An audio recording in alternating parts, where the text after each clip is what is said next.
Estamos cerrando el mes de julio, ya casi cerrando el mes de julio, llegando al fin de semana y estos días hemos tenido muchísima información económica, macroeconómica, cómo se ven nuestras economías en América Latina y el Caribe, lo que ha dicho el Fondo Monetario Internacional de las principales economías, al menos Brasil y México, falta ver qué pasa con el resto.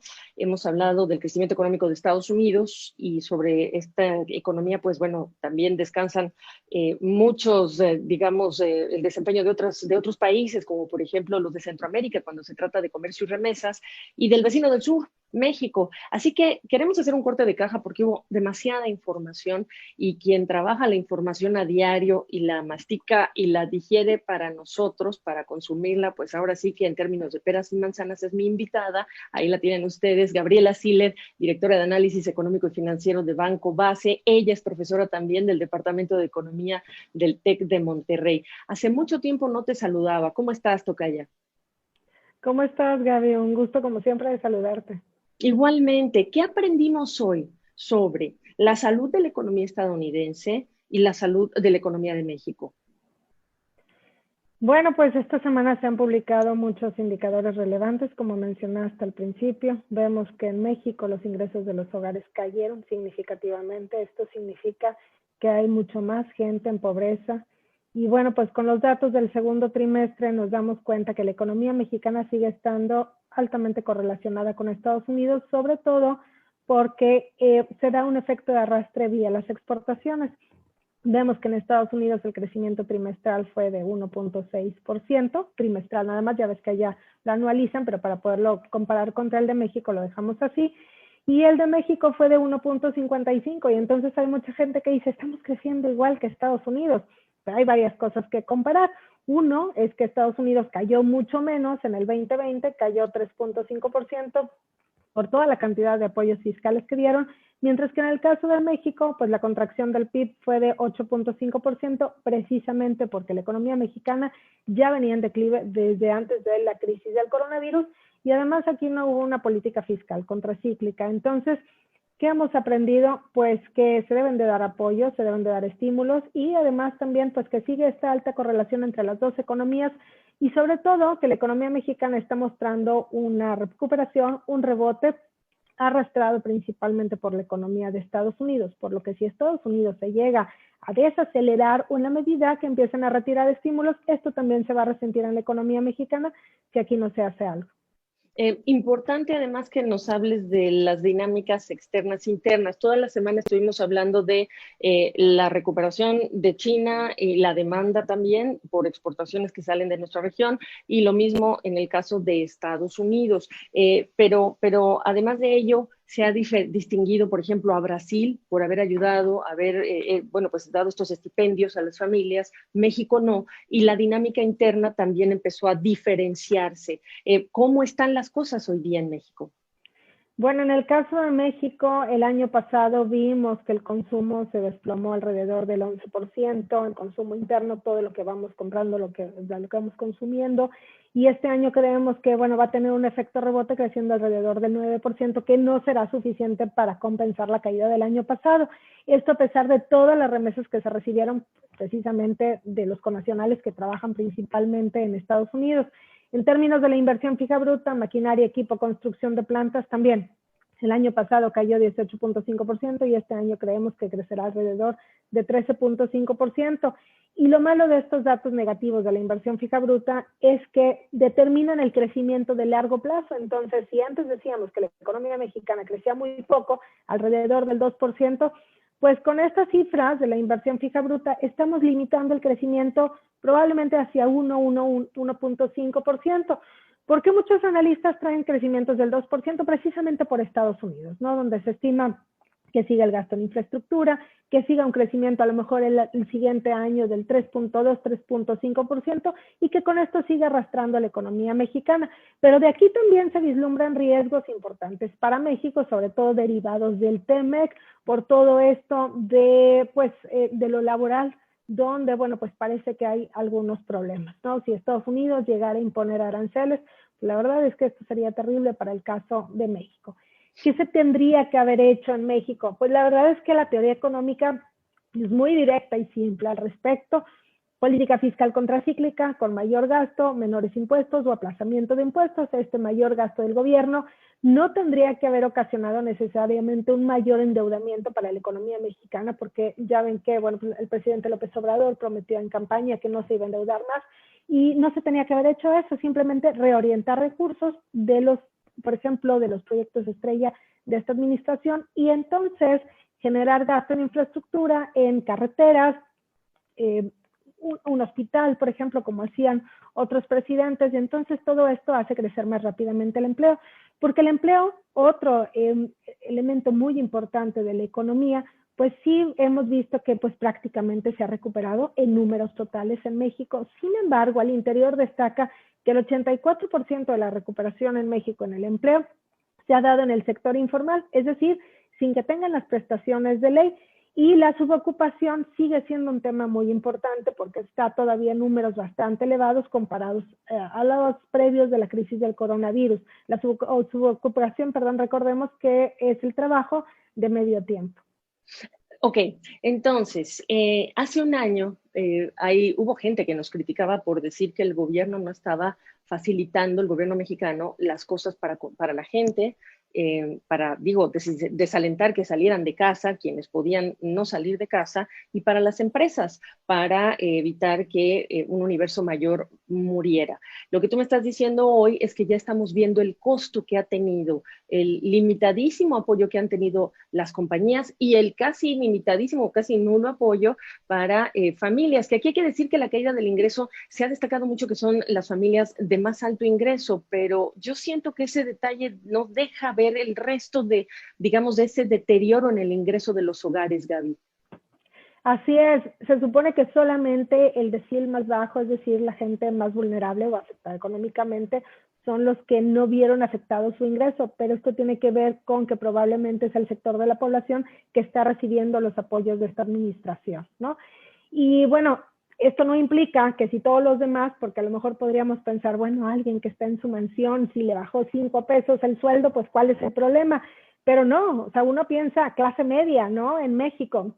Y por eso precisamente es que hay un mayor o hay un incremento en las personas que están ahora en pobreza en México. Imagínense, por ejemplo, todos los que están en subocupación, es decir, que no tienen un trabajo de tiempo completo o que están en la informalidad y no tienen prestaciones. Todo esto afecta los ingresos de la familia mexicana y se está generando como un círculo vicioso, porque si no hay suficientes ingresos, pues obviamente no hay certidumbre sobre lo que va a pasar en la economía, se gasta menos y entonces el consumo sigue sin crecer. Si no hay consumo, no hay ventas en las empresas no pueden contratar mayor personal, no pueden invertir tampoco en maquinaria, equipo, y entonces la productividad va para abajo y todo empieza a afectarse. Por eso es que siempre cuando hay una recesión, más aún una crisis como la que vimos con el coronavirus del 2020, pues es positivo generar una política fiscal contracíclica, que repito, no necesariamente se tenía que endeudar el gobierno más. Ok, y aquí hay otros factores que ya empiezan a entrar en el juego de esta recuperación. Mucho de eso tiene que ver con los altos precios de las materias primas. A los productores les ha beneficiado, a Perú, etcétera, etcétera, pero ya estás hablando de inflaciones importadas, mucho también en el caso de alimentos y en el caso de energía. Hablamos de Chile, Costa Rica, hablamos de varios países en donde ya el consumidor dice los precios del gas, los precios de los alimentos me están afectando. En Estados Unidos se habla de un factor temporal. ¿Qué estás viendo tú? Bueno, se habla de un factor temporal por la baja base de comparación con el año pasado. El índice de precios hizo cosas extrañas con la pandemia porque, bueno, pues todos cambiamos nuestros patrones de consumo. Por ejemplo, empezamos a comprar cubrebocas. En mi casa no había ni un cubrebocas y ahora cada miembro de la familia tiene como 3. Mayor gel antibacterial y dejamos de consumir algunas cosas, por ejemplo, gasolina, porque pues ya no nos trasladábamos tanto por el confinamiento. Al hacer cosas extrañas, se contrajo los índices al consumidor en todas partes. Y entonces este año, al haber una nueva normalidad donde ya salimos un poquito más, se regresan los patrones de consumo anteriores y entonces se ve como si creciera mucho la inflación. Pero esto fue sobre todo en el mes de abril, cuando inició el confinamiento el año pasado. En la medida que han transcurrido los meses, ese efecto matemático de baja base de comparación se ha disipado y más bien las presiones inflacionarias que vemos son reales y muchos son importados, como tú mencionas, por el precio de las materias primas. En el caso del maíz, que es importantísimo para México, pues lleva en el año como un incremento del 60%, ¿verdad? Y uno pensaría, bueno, pues es nada más la tortilla, pero la tortilla es la base de alimentación de muchos mexicanos y además, bueno, pues hay muchos otros productos que dependen del maíz y de otros granos. ¿Por qué se ha dado una alta inflación más allá del efecto matemático de baja base de comparación? Porque el IPC hizo cosas extrañas. Bueno, pues en realidad ha sido porque las materias primas se han incrementado, dada la reactivación económica. También hay escasez de productos. Cuando se regresa a la normalidad y se quieren reinventariar las empresas, pues empiezan a demandar más y entonces se hizo también como un cuello de botella y en algunos productos como los microchips necesarios para la producción de automóviles, computadoras y algunos electrodomésticos, pues entonces no se están dando abasto y como no hay, pues suben su precio.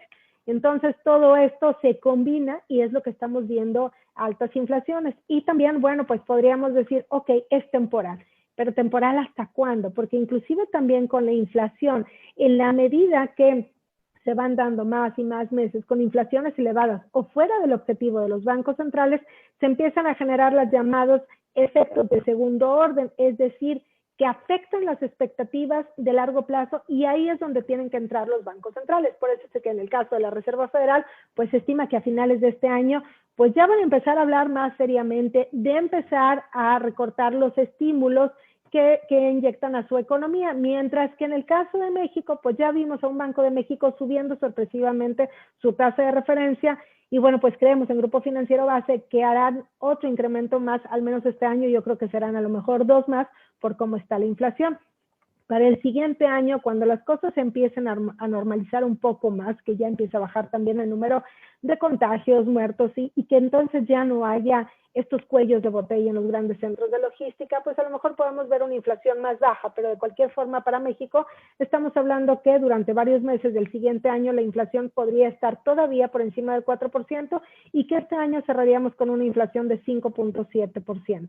Entonces hablamos por una parte de una lenta recuperación, que se escucha un poco paradójico por la tasa de crecimiento tan alta anual que vimos, pero es por el efecto rebote, una recuperación del empleo mayormente en la informalidad o afectando los ingresos de los trabajadores y finalmente una alta inflación. Y entonces tenemos una combinación de factores que no son nada positivos para cualquier familia o para cualquier persona. Absolutamente. Ya hace unas horas hablábamos de dos empresas, hablábamos de Unilever y de Nestlé, que dicen, bueno, pues mis costos han subido 4, voy a subir mis productos de precio 2, por dar algún ejemplo, 2%. Y este tema es muy importante para los bancos centrales, como tú como maestra lo sabes muy bien, lo hemos aprendido y lo vemos todo el tiempo, pues este tema de las expectativas, el manejo de las expectativas de inflación para los bancos centrales en este ambiente debe ser delicadísimo, casi de cardiólogos. Ahora, evidentemente la variante Delta es el factor más importante en este momento digamos, de preocupación. Interesante porque al mismo tiempo a mí me interesa y hay que ver cuánto estos anti-vaxxers, los que no se quieren vacunar, van a convertirse en otro gran problema para la economía estadounidense. Mirando el siguiente trimestre, Gaby, te quiero hacer una pregunta combinada. ¿Cómo estás viendo lo que resta de este año? ¿Cómo se ve la economía y la recuperación? ¿Cuándo vamos a regresar en México, por ejemplo, a recuperar el empleo, la actividad que teníamos antes de la pandemia? Bueno, pues en el caso de México, la verdad es que la vacunación va todavía a niveles muy bajos. Aquí no es que la gente no se quiera vacunar, sino que no hay vacunas disponibles. Si vemos, bueno, pues hay gente que tiene una dosis, pero tú sabes que con una dosis no estás protegida. Y por tal, bueno, pues esta variante Delta obviamente ha generado pues mayor número de infectados, de muertos y miedo inclusive de que haya una cuarta ola en el primer trimestre del siguiente año. Todo esto por el proceso de vacunación en México, distinto al caso de Estados Unidos, donde yo me imagino que la gente que no se ha vacunado es porque no se quiere vacunar por la cantidad de vacunas que hay allá. Y bueno, en Estados Unidos no se habla de una cuarta ola, en México sí, entonces pues todo esto sigue afectando las expectativas económicas. Y el PIB, en el caso de Estados Unidos, ya terminó de recuperarse en el primer trimestre. Han empezado ya la fase de expansión, donde estaban antes de la crisis del coronavirus. Para el caso de México, seguimos en la fase de recuperación, es decir, no hemos recuperado el PIB que teníamos antes del COVID-19. Y yo creo que este PIB que se tenía antes del COVID-19, pues lo recuperaremos hasta el primer trimestre del 2023, y si nos vamos a términos per cápita, es decir, dividiendo el PIB entre la población, será hasta el 2025. Es decir, todavía falta un largo trayecto, si no hay algo en el camino, porque también otra de las cosas que ha sucedido en México es que la incertidumbre termina afectando la actividad económica, incertidumbre muchas veces causada por reformas, iniciativas, consultas públicas y demás. Y bueno, pues en términos del empleo, pues las cifras brutas podríamos decir que es en el verano de este año es cuando se va a recuperar la totalidad del empleo, pero con una peor calidad del que se tenía antes, porque hace rato platicamos de que pues mucho es en la informalidad, en la subocupación, y si vemos los datos del IMSS, inclusive, bueno, pues ahora hay un mayor porcentaje de eventuales en lugar de permanentes como estaban antes. Entonces, para México todavía queda un largo trayecto, y esto es manteniendo todo lo demás constante.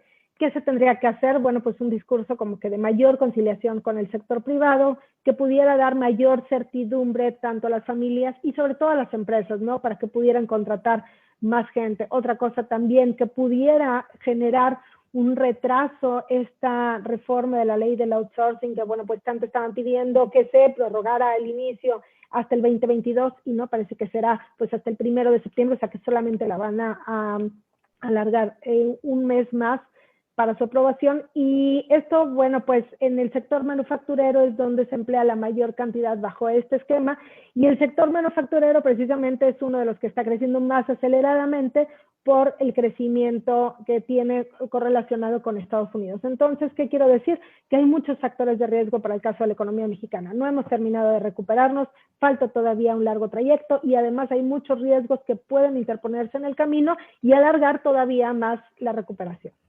Pues hay quienes nos dicen a veces en nuestras redes sociales, Gaby, que somos muy negativos, que hay que ver el Sí, lado ¿verdad? positivo. No, es verdad, pero Sí. yo te consulto porque pues tú ves los números y ves, ves y entiendes las dinámicas en las que están inmersas las economías en el crecimiento. Para aquellas personas que piensan que esto es muy negativo, yo simplemente diría, pues esto es lo que dicen los números y esto es lo que dicen Así es. tendencias. Tú como maestra, ¿cómo le explicas a alguien que piensa que, ay, qué negativas? Esta historia no la está contando Gaby de su ronco pecho, esta historia la está contando Gaby como intérprete de la estadística y de los fenómenos macroeconómicos. ¿Qué dirías tú para Y es cerrar? como economista, y es que finalmente tienes toda la razón, hay dos ópticas para verlo, lo que hemos recuperado o cuánto estamos, es decir, o sea, como que ya hemos recuperado mucho o cuánto falta. Y yo veo la parte de cuánto falta pensando precisamente en estas personas, en estas familias que no han recuperado su empleo o que están todavía angustiados porque están como eventuales o con su ocupación y no les alcanza, ¿no?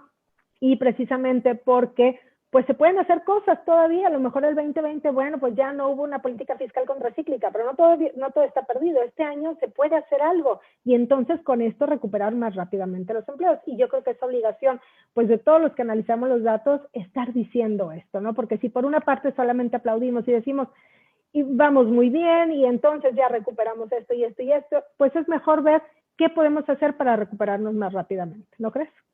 Totalmente, totalmente. Tú que eres maestra en el TEC de Monterrey, pues tengo que apelar a que nos des un mensaje por ese lado, porque, mira cómo dicen que no estamos a favor de la 4T, que no sé qué. No, pues es que no hay que estar a favor de nada. Lo que hay que estar a favor es de que haya progreso, de que haya avance, de que la gente Así llegue a recuperar un empleo en el que ni siquiera le dan aportaciones a su fondo de pensión, seguro médico, y eso es lo que sí está pasando.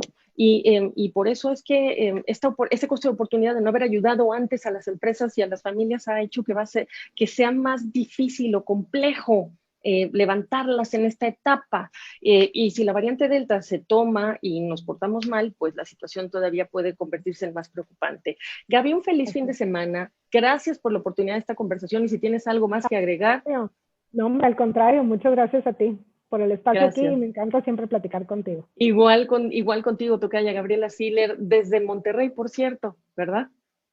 Sí, acá desde el calorón. Exacto. Gracias, Gaby.